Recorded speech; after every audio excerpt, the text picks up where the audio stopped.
Hi, in this video, which is the third part of the series of error analysis and measurement science, we are going to study the concepts of average deviation and standard deviation. In the last two videos, we understood what is error, what is uncertainty. It is a factor that makes our result to deviate away from the true value or actual value. Now, when we find out, when we try to analyze why our results are deviating away or spreading away from the exact value, when we measure to what extent our results, our readings, our values are different from the exact value of that quantity, it is called error analysis. So we started with the concept of average values, and we saw some examples. Here is another one example I am using to explain this concept in more detail. We have taken 10 measurements. The measurements may be length, height, breadth, height, or anything, any quantity we have measured. And what we have 10 values that are differing from each other by small amounts. Although this small amounts is not a very clear concept right now, I will clarify it later. We want to see what information is being conveyed by this set of 10 measurements. When you are doing a measurement, there are several factors we discussed in the last video. Random error is systematic error. We will discuss in greater detail here in this video also. Now, when we want to get closer to the accurate value or to close in the proximity of the exact value, what we have to do, we have to do a repeated number of measurements. Only one measurement, only one trial is not enough. We are told in many times that we have to try and try again. You do not succeed at first. So this success means you are getting the exact value of your measurement. You are not going to get that in one single attempt. Rarely it happens. So what we have to do, we have to take multiple measurements. We have to make for getting surety, for getting determinacy that we are closer to the accurate value. So whenever we are taking more measurements, we are actually, in the language of error analysis, reducing the random errors. How we are reducing the random errors? We are reducing the random errors by dividing the random uncertainties among the number of measurements. So if you have taken 10 measurements, you are dividing the random uncertainty associated with each measurement among 10 measurements. So you are reducing the random uncertainty. And this is how we get the average value. Average value, we know what is an average value. Average value means you are summing over all the values and dividing by the total number of values. This is called averaging. So averaging, taking large number of measurements, reducing the random errors to greater extent, it is taking you closer to the accurate value, exact value, taking you closer to your target, but still we are not reaching the exact values, exact result. We are still somewhat away from the goal. And this is why we are somewhat away from the goal. That is, this analysis is called the error analysis. So there are random factors that are not in our control. When you are struggling for some achievement in life, when you are trying to achieve a goal in your life, there are factors that affect you and they are beyond your control. We often call them destiny or luck, whatever it is. They are natural things. I'm not going to some religious discussion. And this is a physics learning video. I cannot provide you some entertaining stuff, some funny stuff, because physics is a subject. When you understand it, when you assimilate the concepts, it automatically becomes enjoying. It automatically becomes a fun. When you can explore things, there is no fun, there is nothing much enjoyable than exploring new things. And I can challenge you that whatever I am explaining in this video, you will not get in the usual books and the videos that other people have posted for getting views and for examination purposes. Try to understand the concepts. This is very important. Try to think. This is the integral part of physics learning and teaching also. And there are some systematic errors. Systematic means that are following a particular system, that are following a particular rule. If you are doing something wrong, you will have to pay for that. If you are doing something which you know that act will take you away from your goal, then definitely you will miss your goal. Then definitely you will miss your target.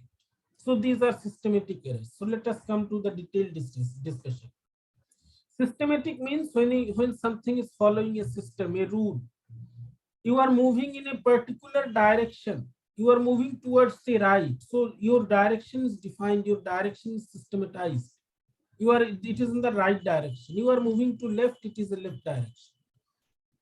So there are some factors, intentional, or it is, if I say intentional, it does not mean it is a crime or it is something planned act of mischief or crime. It is something that is taking you away from your target in a systematic manner. Someone is pulling you away from your goal. So what are these errors? What are these factors?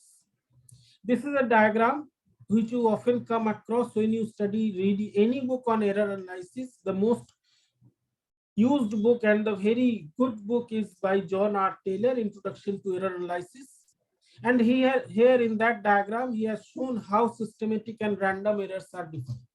So if this is a target board and you are shooting your targets, you firing your shots. Randomized means there are factors that are taking the shots away from the central hole, which is central circle, which is the target, in random directions. Your shots are above the target, below the target, right, left, everywhere they are scattered. But this is randomization process. This is random error. Your shots are missing the target in a random way. And in this case, your shots are missing the target in a defined or systematic way. They are moving towards left. All the shots are moving towards left. There is no shot above the target, below the target, on the right of the target. They are all in the left direction. So this is deviating in a systematic way. This is deviating in a random way. Now here you can see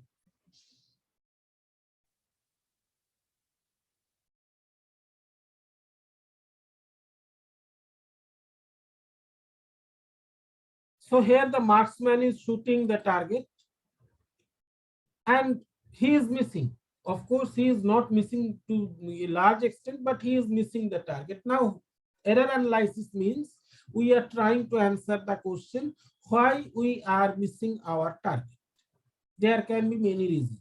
First reason, the marksman is nervous, his hands are shaking, and he cannot control his shaky hands. So this is kind of random error. There is wind, direction of wind. It may affect the direction in which the bullet is moving. There may be the effect of gravity. You must have seen in Hollywood movies how snipers are trained. Your palms are sweating. That is also a factor that is deviating, that is taking the bullet away from the target. You are missing the target. You are breathing. Your breathing is not consistent.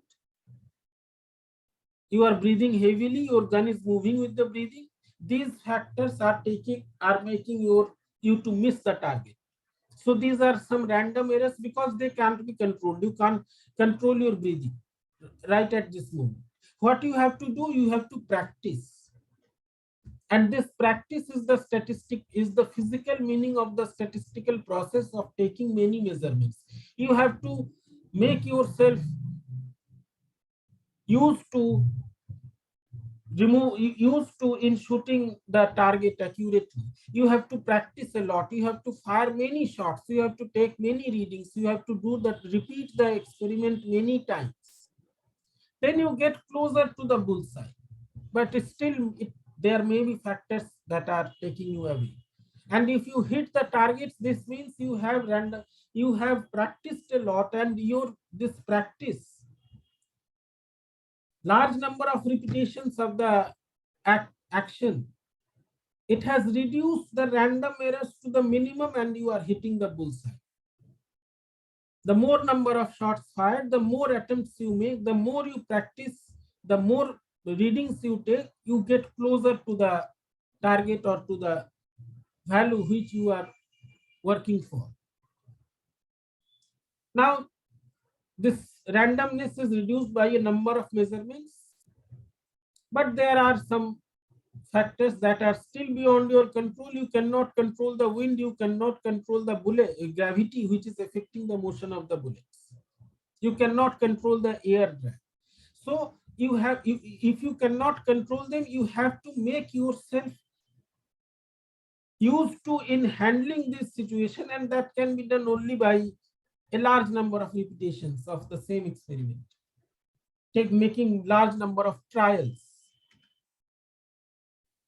Now, there are several other factors due to which the marksman is missing his target, and his shots are moving in a specified direction away from the target. One reason may be that he is using a faulty gun. The sights are not proper, the muzzle is not proper, the bullets are deviating away from the target. So this is instrumental error, and the only possible way to remove this instrumental error is to get another gun which is proper. So if you have instrumental error, it cannot be cleared. If your palms are sweating, it is an instrumental error. The only thing that can be done is that you should give up this shooting, because you cannot control this, your sweating of your palm. You are losing grip, or you have to do something so that this problem is solved. So this is systematic error. Now there is one very important noticeable aspect. And what is this noticeable aspect? It is that in the first two cases, we know our target. Means we know where we have to shoot. We see the bullseye. This is similar to performing an experiment in school or college level laboratory when you know the final result. If you are doing an experiment for studying, for determining the acceleration due to gravity, it is sure that you know the value of acceleration due to gravity, which is 9.8 meter per second square. But imagine a situation, you are doing a new experiment. You are measuring the electrical conductivity of a new material. You don't know what is the exact value. Then how to proceed? Or for example, suppose for the first time when someone has reported this value of G, he didn't know beforehand that the acceleration of due to gravity has this value of 9.8 meter per second square. Then how did he proceed with the experiment? The only way that we can, the only thing that we can control, and or the only thing we can do for a new experiment where you don't know the target, you have to minimize the random errors to the minimum. But about the systematic error, you cannot say anything. If you don't know the target and you are shooting, you have to make sure that you take care, minimize the random errors to the minimum extent. But if you are missing the target, you cannot say for sure that it is due to systematic error. You cannot say anything about systematic error. Now, suppose you are firing your shots, you don't know where is the target, where is the bullseye, and your shots are scattered like this. This means they have a large amount of random error because they are scattered in a wider region. So their random errors are affecting, they are randomizing the motion of the shots. But still you cannot say what is the systematic error, or is there any systematic error in our experiment or not. You can't see the target, and you are firing your shots and they are spreading in a large region. This means there is a lack of practice, or The random errors are significant that are spreading your shots. One very common example that we come across is that case of parallax. Parallax is an example where it is very difficult to distinguish whether it is systematic error or it is random error. It can be a random error also. In situations, suppose you are trying to read the marking of a cylinder, measuring cylinder in which a liquid is filled. What you do, you keep the measuring cylinder just before your eyes at the same level and read the marking.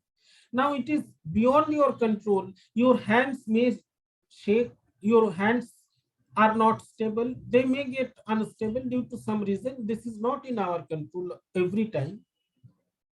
Your head, you have to keep your head absolutely fixed before the measuring cylinder so that you can read the marking. Now this is also practically not very easy to realize.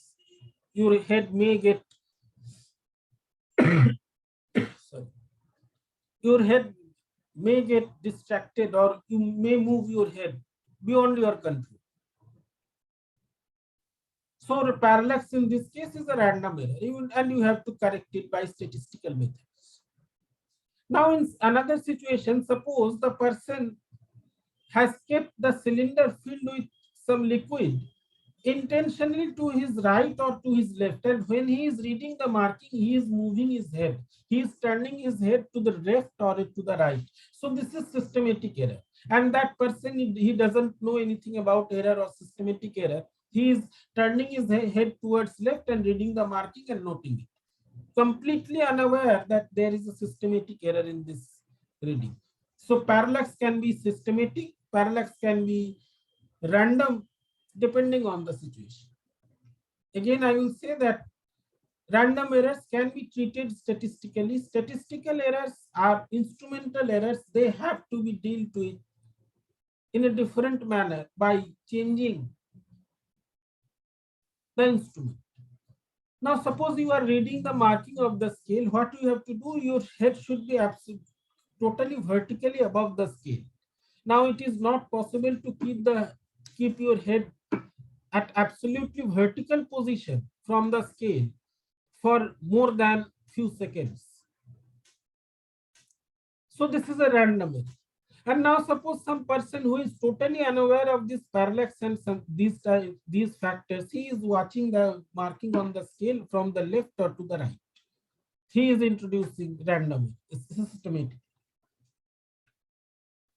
So in any experiment, new experiment, what we can do, we can use the random errors. We can minimize the random errors by statistical analysis, and we have to use proper instruments to reduce or to be free from systematic errors. We have to use calibrated and proper instruments. You have to use a gun whose sights are proper, whose barrel is proper. Then only you can shoot the target. And random errors, they can be dealt with by repeated measurements by statistical methods. Practice, practice, and practice. This is a statistical process. You are making many attempts. When you are preparing for exam, you are practicing the questions, solving the problems, as many problems as you can, so that you can reduce the random errors. But if your concept is wrong, if your concept is not proper, then it is a systematic error. You are searching YouTube videos. Suppose you search for this error analysis video, you get a large number of videos with millions of views. I am a newcomer in this field. Why I came here, I will tell you if you are interested. I can assure you that in none of the videos you will get everything what you want. But if someone is explaining the wrong concepts, then it is a systematic error. So whatever we achieve, it is not from a single measurement or a single attempt. People have, those who have achieved a lot in their lives, in any field, they have practiced a lot. They have made many attempts. It is not the achievement of a single day or overnight achievement. This is what error analysis, this is what physics is teaching us. So you need not listen to some preaching or motivational video. You understand physics, everything is there because it is the study of law of nature. You need not hear to any motivational speeches. Just relate physics to your life. So how can you get some more information? Suppose you have this measurement x1, x2 up to xn. You have taken n measurements of some quantity. Averaging means sum these quantities and divide by n. This is a school level mathematics. We get the average value and we say this is the most acceptable value. This is the most probable, most likely value that we can get. By dividing the sum of the observations by the total number of observations, we have divided the random error in each observation among the n values. And this is the best estimate that we can get. When you say there are many quantities that are actually average. For example, when you say average student, means the student of that quality or that intellect is very common. They are found in large numbers. So they are most expected. Someone who is unexpectedly brilliant or someone who is unexpectedly bright, if they are less in numbers. So this is the average value, most likely thing that we are expecting. Center of mass, we find center of mass by m1 x1 plus m2 x2 m3 x3 by m1 plus m2 plus m3 plus m4, whatever it is. This is also a kind of averaging process. So center of mass is a quantity which is actually an average position of all the particles. It is the average or most likely position of the likely point from where the weight or the mass of the entire body is acting. So it is the average position. Temperature is the average effect of all the particles inside the gas or inside the system, their motion. Now average is giving us a best result, the most, not the best, most probable or most likely result. Now can we go behind this? Can we go beyond this? Can we further? We want to go as much close as possible to the exact value. Let us see what we can do. The concept which we can use is the concept of average deviation. In the previous case, you took the average of all the numbers. Number is a significant thing in physics. Average deviation, when you are saying average deviation means something you are averaging over all the deviations. You are averaging over all the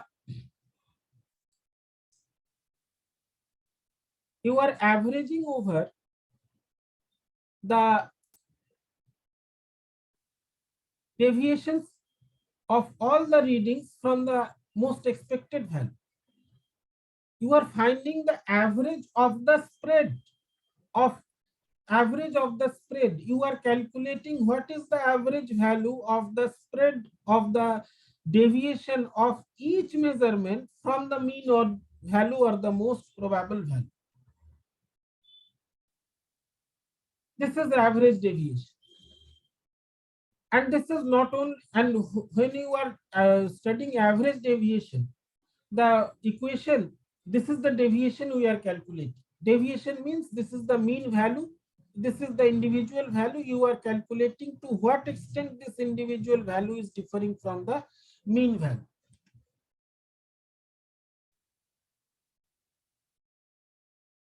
And this is how you calculate the average deviation.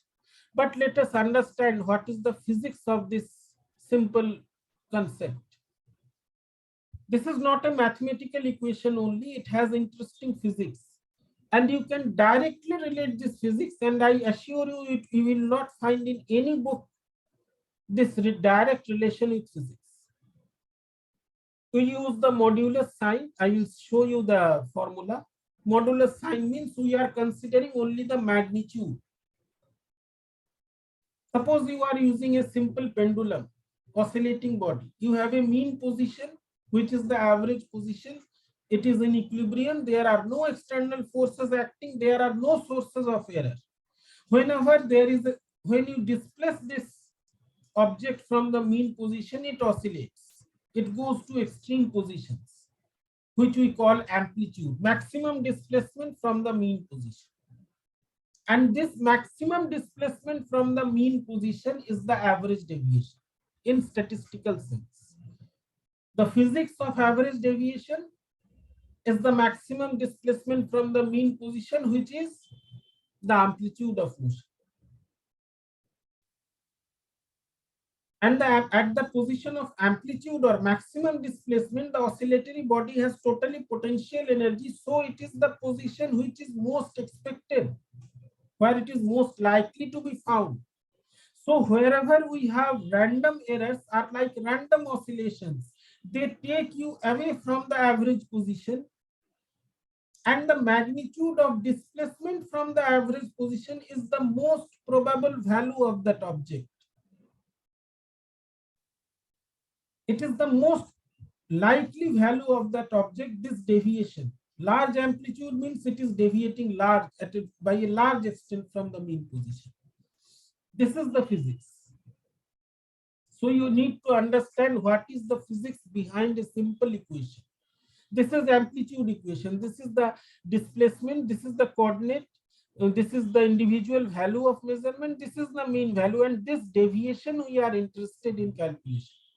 To what extent it is deviating. Now, suppose you have a set of 5 measurements.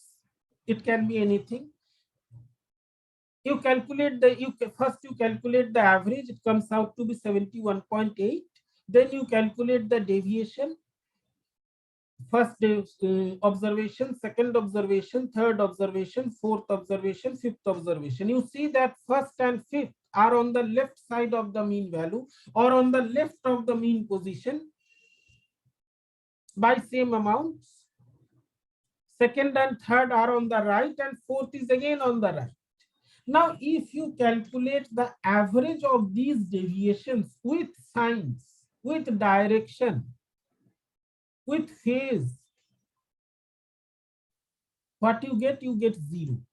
This means the average deviation is 0, means the object is at mean position, or this is the most, this is the actual value, the average value is the actual value. But is it so? No. There are factors, there are random errors, there are sources of random errors. So this is not the exact value. So we cannot conclude anything right now. For this, what we require? We require the concept of standard deviation. What we do in this standard deviation, this is the formula we will get in every book, every textbook, internet, everywhere. The first thing we are doing is this one. This is squaring process. We are squaring the deviation. As you saw in the last example, this quantity xi minus x bar, it can be positive or negative. Positive, negative means left, right. It can be on the left, so negative. It can be on the right, so positive. The oscillating body, it is on the right of the mean position, left of the mean position. How do we differentiate this left and right positions? We differentiate by a term called phase. But when you square a number, you get a number. Minus, if you square minus 3, you will get 9. If you go square plus 3, you will get 9. So squaring gives the magnitude. Remember your concepts of complex mathematics. A plus IB, A minus IB, they are differing by phase or the complex part. Take the product, you get A square plus B square, a positive number, a magnitude, a simple number which is free from this left-hand quantities. It is telling you the magnitude of displacement. And this is what we are interested in. How much our results are deviating from the mean value. You take the square, then divide by n. So we are averaging, we are taking the average of the square of the deviation, and then what we are doing, we are Dividing, we are taking the square root. First you are squaring, dividing, then taking the square. And this result is a very interesting result. This is called root mean square value. Root mean square current, RM is current, RM is voltage in AC, RM is velocity. Now what is RMS velocity? RMS current? RMS current means it is the equivalent to DC. DC means without any fluctuation. Means if you have a random quantity, if you have a quantity which is varying, you want to know what is the equivalent quantity without this variation. When we are considering deviation, we have plus sign, we have minus sign. We want to know what is the net deviation irrespective of the plus and minus sign. Or if there was no plus sign or minus sign, what is the net value? That is what we are calculating, and this is called the root mean square. Very important concept in physics. In physics, in all those branches of physics where you deal with random quantities, oscillating quantities, large number of quantities, thermal physics, statistical mechanics, quantum mechanics, everywhere. Now we do the same, we have the same set of results, and we are using the standard deviation by the formula mentioned in the last slides. And we say that 0.75 is the standard deviation. What does this mean? This means that when you are using a particular instrument, a meter stick,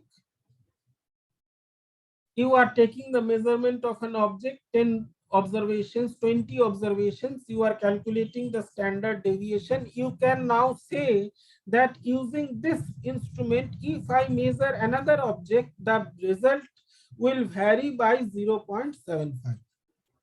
This is the significance. In the language of statistics, you can find in any textbook, it is called 68% confidence. Confidence is a feeling, and this science is giving it a number. What does this mean?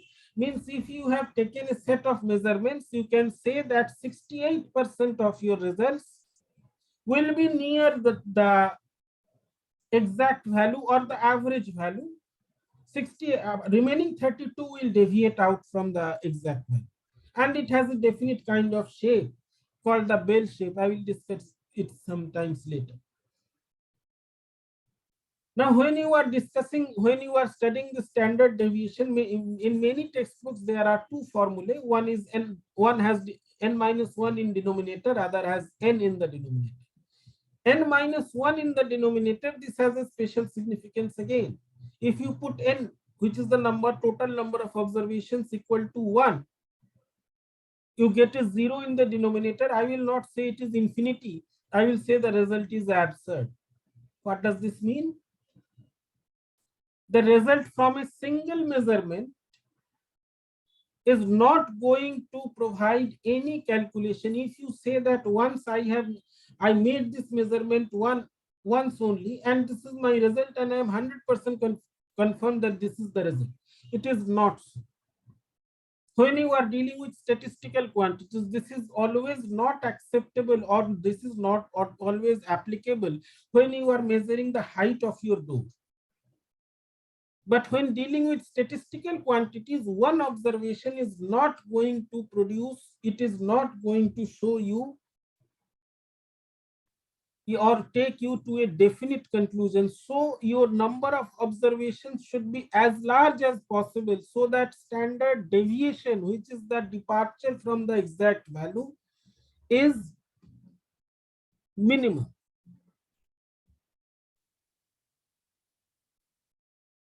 Now, in statistical terms, they have different name: population standard deviation, sample standard deviation. And then a special significance, I have told you that one observation cannot decide the result of an experiment. One meeting with an unknown person cannot lead to a conclusion about that person. So these are the lessons of life that is taught by this science. Now the result from a single measurement.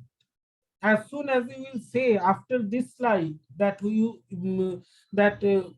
cannot decide something by a single measurement, and then in the next slide you say the result from a single measurement, there will be objections and you will be asked to stop your talk. But I will request you to listen to it first.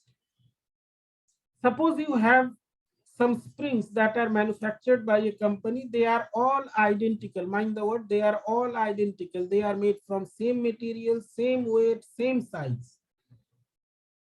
And they are 100 in number. A bag has been given to you and someone asks you, find the spring constant. You perform an experiment, you hang weights from the spring, measure the extension, mg equal to kx. You apply this formula. Mg by x gives you the value of k. You take one spring, do 10 to 20 measurements by this formula and find out that the spring constant is this much. Since you have 10 to 20 measurements, you do the standard, calculate the standard deviation and find that the standard deviation is 2 Newton per meter. Now, what is the use of this quantity? If all my, listen to this carefully, if all the springs are identical, then using this value of standard deviation for the spring constant of a single spring, you need not measure, you need not take 15 to 20 readings for all the remaining 99 springs.